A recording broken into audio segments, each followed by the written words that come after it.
Abonnez-vous et cliquez aussi sur la petite cloche de notification pour ne rien rater de nos prochaines vidéos. N'oubliez pas de partager aussi la vidéo et de la liker. Afrique N24.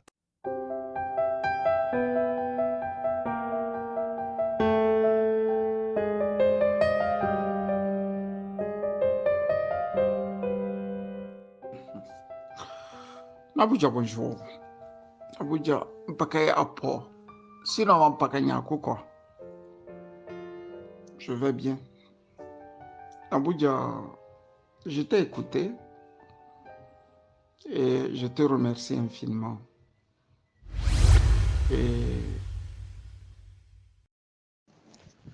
Oui, chers camarades journalistes, je voudrais d'abord vous remercier du fond du cœur pour cette opportunité que vous m'offrez. Vous faites un travail louable et vous permettez à chaque Togolais d'être au parfum de l'actualité sociopolitique de notre pays. Vous me posez la question, selon moi, qui peut être derrière l'attaque de la fille de son Excellence Agbemé Kodjo. Vous savez, je ne suis pas agent de sécurité, je ne suis pas militaire, je ne suis pas gendarme, je ne suis pas policier. Cette question, ce serait préférable que vous posiez cette question directement au ministre de la Sécurité et au ministre de la Défense. Ils sont mieux placés pour répondre à cette question parce que c'est leur rôle de veiller sur chaque Togolais, à chaque seconde, à chaque minute, parce que nos vies comptent. Chaque Togolais a droit à la protection et c'est le sens régalien d'un État. Un État doit veiller à la protection de chaque individu sans tenir compte de son bord politique et de son bord social. Nous condamnons fermement cette énième attaque d'un citoyen ou d'une citoyenne togolaise qui veut vivre en paix et en sécurité. Aujourd'hui, ce n'est pas la première fois qu'on braque les Togolais. J'ai souvenance de ces crimes à répétition et qui prennent des proportions inquiétantes. Je me rappelle en plein jour à l'aéroport international le général Gnassingbé Yadémon, on a braqué des Togolais et jusqu'à ce jour, on n'a pas pu nous situer les responsabilités. Il y a de cela au moins 5 mois, quand devant une grande banque comme l'UTB, des individus ont été braqués, cambriolés en plein jour. Et sans oublier tout ce qui se passe devant les banques, devant les microfinances dans notre pays. Et une fois aussi, je me rappelle, au niveau de la Caisse nationale de sécurité, entraînant mort d'homme. Mes chers amis, ça fait peur. Je ne sais pas si les gens, ceux qui ont en charge la lourde responsabilité de veiller sur la sécurité des biens et des personnes, mesurent les conséquences fâcheuses et négatives de ces actes à outrance et à répétition. Dans un pays où la sécurité n'est pas garantie, personne ne souhaiterait investir. Personne. Je ne sais pas si les gens mesurent les conséquences de ces actes ignobles et lâches. Ce sont les faibles qui utilisent la violence pour se faire entendre. Ça n'a pas de sens. Ça n'a pas de sens. Dans un État où la sécurité n'est pas garantie, personne ne souhaiterait investir. C'est ça la grande question à laquelle il faut trouver des réponses. Ceux qui le font, je ne sais pas à quelle fin, à quel dessein, je ne sais pas qu'est-ce qu'ils visent. Je leur dis tout simplement qu'ils sont sur une mauvaise voie. Ils sont sur une mauvaise piste. Ces actes à outrance. Et vous savez, quand vous avez fait de l'impunité un truc qui, à un moment donné, devant les crimes les plus ignobles, vous n'êtes pas capable de situer les responsabilités. Depuis 2013, les incendies des marchés de Kara et de Lomé, c'est une boîte à Pandore qui est ouverte. Jusqu'à ce jour, on nous a dit que c'était à base du kérosène. Mais malheureusement, tous ceux qui étaient arrêtés n'avaient aucun rapport avec la gestion du kérosène. Après ça, c'est des crimes ignobles, par ici, par là. Mais jusqu'à ce jour, on n'arrive pas à nous situer les responsabilités. Je dis, ça fait peur. Ça fait peur dans un État où à tout moment on peut dégainer, à tout moment on peut tuer, à tout moment on peut tirer, à tout moment on peut te braquer. Je dis, ça n'attire pas les bailleurs de fonds, ça ne rassure pas les bailleurs de fonds. On fait du mal à qui? On détruit l'avenir, on renvoie, c'est des actes réfractaires aux investissements dans un État. Aucun bailleur de fonds ne souhaiterait prendre le risque de jeter des milliards, des millions dans un pays où l'insécurité est grandissante. C'est malheureux.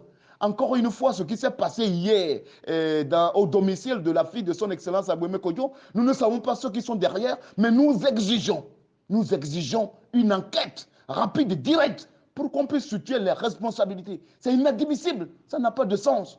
Au moment où son père n'est pas au pays, à cause de sa position par rapport aux élections du 22 février 2020, je crois quelque part qu'on doit prendre toutes les dispositions qui s'imposent pour protéger ses enfants. Pour protéger ses enfants. Et par ricochet, tous les Togolais. Ce qui se passe dans notre pays, ça n'a pas de sens.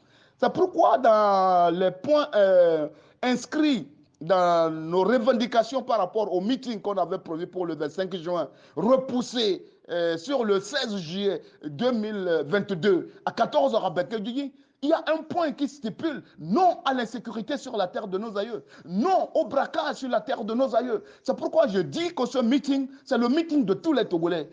Personne n'est à l'abri dans un pays où à tout moment on peut tirer sur des individus, à tout moment on peut te braquer. Personne n'est à l'abri. Tout le monde est interpellé. Dans quel pays on peut vouloir investir, développer quand l'insécurité n'est pas garantie? Quand à tout moment on peut tirer dans un état comme si on était dans un film de cowboy ou de western. Ça n'a pas de sens. Ça n'a pas de sens. Ceux qui sont derrière et qui cautionnent ces actes barbares, ignobles, nous leur demandons de faire profil bas. Ça n'a pas de sens. Ça détruit l'image de notre pays à l'étranger. C'est des actes réfractaires, rétrogrades, barbares, ignobles, des lâches, des lâches. Ce sont les faibles qui font usage de la violence pour se faire entendre. Ça n'a pas de sens. Au troisième millénaire, des gens dignes, il faut faire recours à la voie de la raison pour résoudre nos problèmes. Il faut faire recours aux voies durables, pérennes de la raison pour résoudre nos problèmes. Ce sont les lâches qui utilisent la force pour intimider, pour menacer des innocents. Je demande au ministère de la Sécurité, de la Défense, d'accroître d'efforts et de nous situer les responsabilités. Il faut qu'à chaque fois on dit les enquêtes sont ouvertes sans jamais connaître à la fin les conclusions. Ça n'a pas de sens. Ça ne nous rassure pas. Nous ne sommes pas à l'abri. Ça fait peur. Ça fait peur. Parce que chacun de nous se demande concrètement qu'est-ce que ces criminels visent. Qu'est-ce que ces criminels visent? Voilà un peu ce que je voulais dire. Mais je crois que chaque Togolais doit dénoncer et condamner ces actes qui prennent des proportions inquiétantes et qui menacent le vivre ensemble, qui menacent la paix sociale. Nous ne sommes pas en sécurité. C'est pourquoi, encore une fois, pour le meeting du 16 juillet, chaque Togolais doit sortir pour dire au monde entier, les Togolais n'en peuvent plus. L'insécurité est devenue la chose la mieux partagée au Togo. Et ça fait peur. Mes amis, sortons de notre silence pour répondre présent à ce meeting du 16 juillet à 14h à Bekongenji. La DEMCA a lancé certes, mais cet appel n'est plus de la DEMCA. Ça concerne tous les Togolais. Épris de liberté, épris de sécurité, épris de paix sociale et de justice sociale. On n'en peut plus, on n'en peut plus. Je voudrais aussi abonder dans le même sens que toi sur ce cas brutal dont a été victime une des filles de M. Agbeome Kodjo. L'Abuja, si on n'a encore rien dit, ce n'est pas qu'on ne suit pas le dossier. Je crois savoir que de talentueux journalistes en ont déjà fait cas dans leur médium. Je veux parler de La Manchette, le journal La Manchette, et de l'Alternative qui en ont parlé. Abuja, tu sais, quand tu n'as pas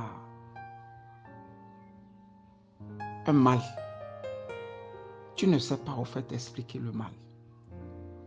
C'est ce qu'on a vécu qu'on peut mieux exprimer, qu'on peut mieux dire, qu'on peut mieux expliquer. Quand j'ai appris de cet accident, j'ai pensé d'abord à moi-même. Parce que j'ai aussi une fille. Si on agressait ma fille, on lui prenait ses ordinateurs. On la tabassait.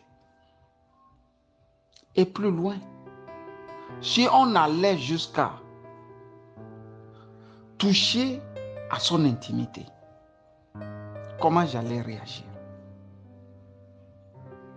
Je me suis mis à la place du docteur Agboime Kodjo. Et Naboudia, pour être franc, j'ai vu des larmes couler. Pour quelqu'un qui pleure difficilement comme moi, je peux te dire à quel point j'ai été touché et choqué. Parce que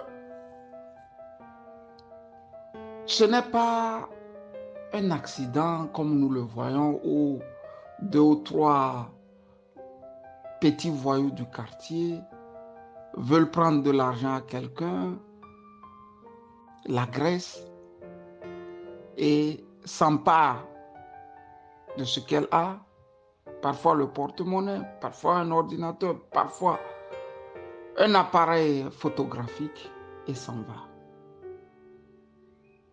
Naboudia, ça a les allures de mafiosi. Si tu regardes bien ce que a vécu cette fille et son conjoint, tu vas t'en rendre compte que c'est bien travaillé, peaufiné par des mains noires. On ne le fait pas parce qu'on veut faire seulement mal à la fille et à son conjoint. On le fait pour dire au docteur Agboime Kodjo, tu vois. Nous avons déjà commencé par la première étape.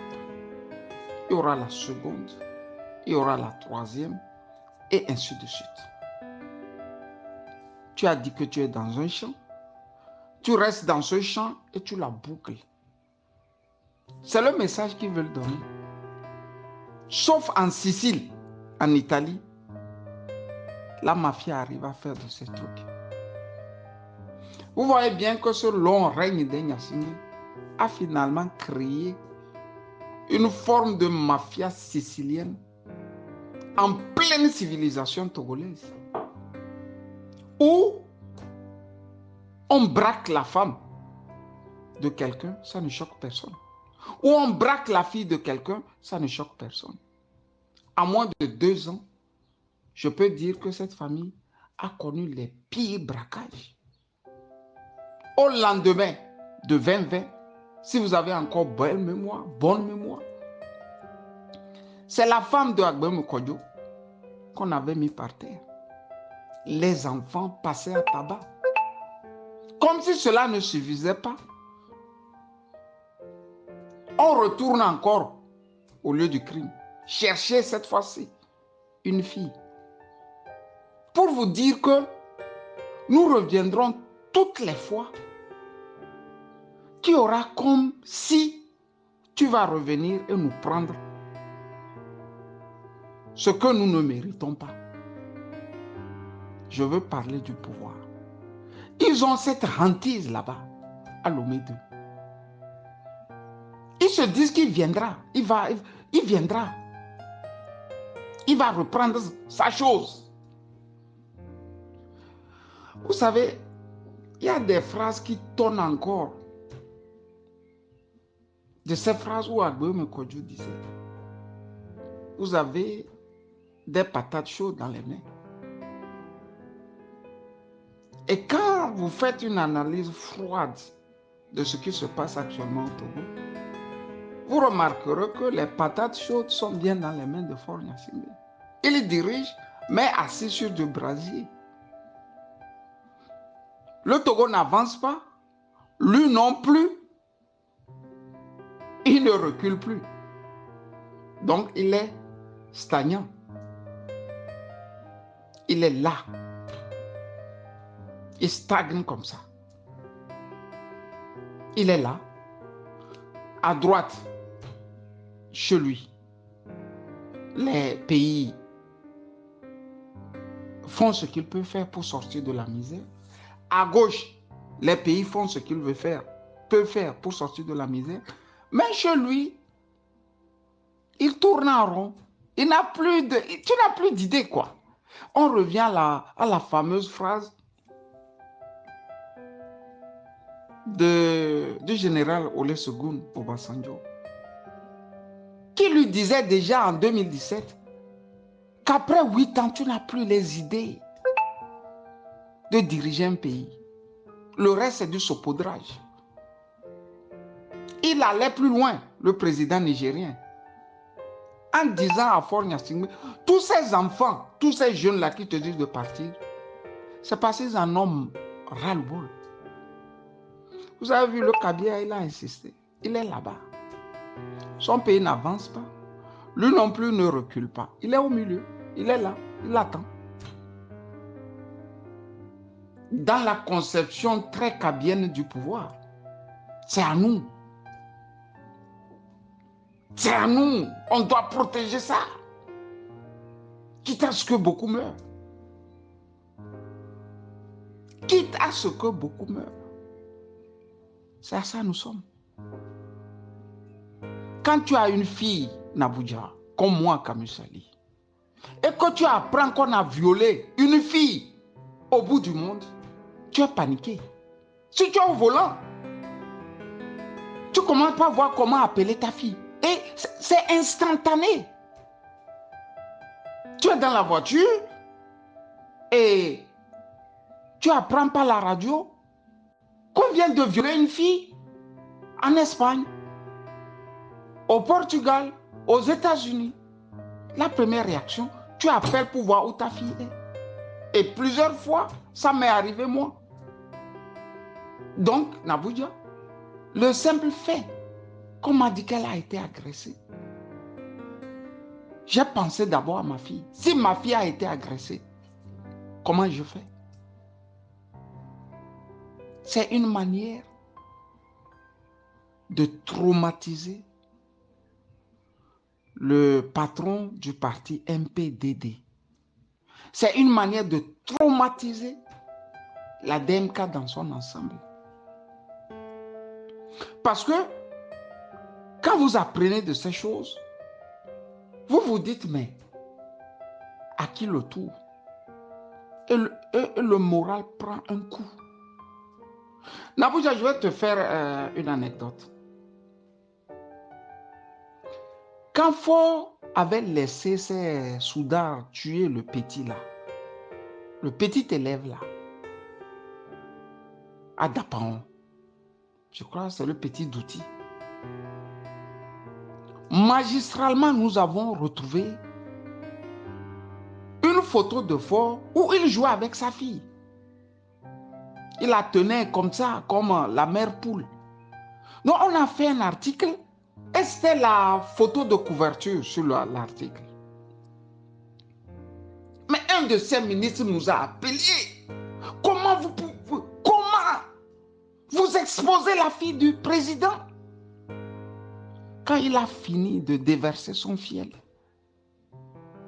une seule petite réponse l'a fait fuir. C'était moi au micro. Je lui ai posé la question. Si la fille du président là avait 100 000 vies que les enfants que le dit président tuait, lui, sa fille a 100 000 vies. C'est comme ça qu'on a éteint cette affaire d'Abuja. Tu vois un président qui protège sa fille comme une mère poule. Et tu vois un président qui est prêt à lâcher ses hébreux rouges, aller tuer et sauvegarder du coup mon pouvoir. C'est là nous sommes, Abuja. C'est l'anecdote. Les mêmes qui sont prêts à te dire, ma fille étudie ici, ma fille est ici, ma fille est là-bas, c'est les mêmes qui sont prêts à aller brutaliser les filles des Togolais, de certains Togolais. C'est les mêmes qui sont prêts à faire même violer les filles de certains Togolais. Vous voyez ce fossé entre le dirigeant et le dirigé, Nabouja. Ça pouvait arriver à tout le monde au Togo, aux chefs de partis politiques. Mais ils sont arrivés à un point où Quand on mange Fabre, ce n'est pas un problème. Je regarde. Ils sont arrivés à un point où, quand on mange à Gbeme Kodjo, ce n'est pas un problème. C'est son problème, ça. N'Abuja. Quand le gouvernement, le pouvoir là, avait mis ses deux yeux sur Paratao, tuant les vieux, allant même à cracher sur ce qu'ils ont en termes de symboles rituels, aucun Togolais n'a levé son petit doigt. Aucun chef de parti politique. Mais quel est ce pays où on tue les autres et les autres regardent? Anecdote 2. N'Abuja. Là où moi j'ai compris que ce pays-là, il est à vendre. 2019, je suis au pays avec un ami qui revenait aussi de l'Allemagne comme moi. On est allé en ville.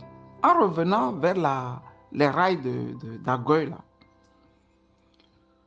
on s'est arrêté pour acheter de l'arachide. L'arachide frais là. Pour préparer et manger une fois à la maison.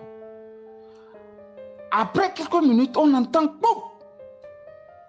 C'est une fille qui était à moto qui venait de cogner une petite fille de 7-8 ans qui avait sur sa tête quelques petits fruits. Si je me rappelle encore, c'était des oranges. Les oranges se sont dispersés. La fille criait. Et celle qui venait de cogner la fille regardait plutôt son Zémidjan, sa petite moto. Si la moto avait eu une cassure. Mais celle-là qui a été cognée était là, titubant, criant, se tordant de douleur. On est allé sauver la fille là. Tout le marché là, vers les rails, tous ils étaient assis là-bas, ils regardaient comme un cinéma. N'Abuja, c'est le jour où j'ai dit, ce pays-là, il faut le revendre. C'est un pays à vendre. Vous êtes des politiques. Si un jour vous pouvez nous chasser la pègre là et ramener les gens au civisme, à l'amour de la patrie, nous vous suivrons. Mais si vous voulez venir au pouvoir et faire ce que nous voyons là, ce n'est pas la peine. Et je doute fort que c'est ce que vous voulez faire. N'Abuja, tout un marché a laissé une petite fille de 7 ans, que dis-je, peut-être de 8 ans, à son trésor. Donc ne sois pas étonné que le cas de la fille d'Agbeme Kodjo soit une banalité. La cruauté au Togo est une banalité. La mort au Togo est une banalité. Tu es philosophe et je sais que tu as lu Hannah Arendt. C'est d'elle que je connais aussi ces phrases. Vous arrivez dans un pays à un moment où le pouvoir rend tout cruel. Et cette cruauté finit par la banalité. Quand on te tue, ça ne choque plus. Quand on te détruit moralement, physiquement, ça ne choque plus. Quand on te ravit ce que tu aimes le plus, ça ne choque plus. C'est à ça nous sommes. C'est à ça nous sommes, N'Abuja. J'ai voulu ici dire à la fille d'Agbeme Kodjo, chère sœur, du lieu où je me trouve, je compatis à tout ce que tu as vécu dans ta chair. Du lieu où je me trouve, je compatis aussi à tout ce que tu penses désormais de ton pays. Ce n'est pas facile, mais c'est le chemin. À Agbeome Kodjo, à sa femme, à ses enfants, je veux ici exprimer toute ma sympathie pour ce courage. Parce que ce n'est pas facile. Moi, je n'ai jamais vu un enfant d'Agbeome Kodjo faire politique. Mais si on en vient à les agresser, c'est bien fort possible que la peur est en train de changer de camp. Je prierai aux Togolais de ne pas agresser les Nyasingbe, mais de faire en sorte que les Nyasingbe vivent et qu'ils voient comment la vie est belle sans agression. La vie est belle quand on est un peuple uni et fier. Bonne journée.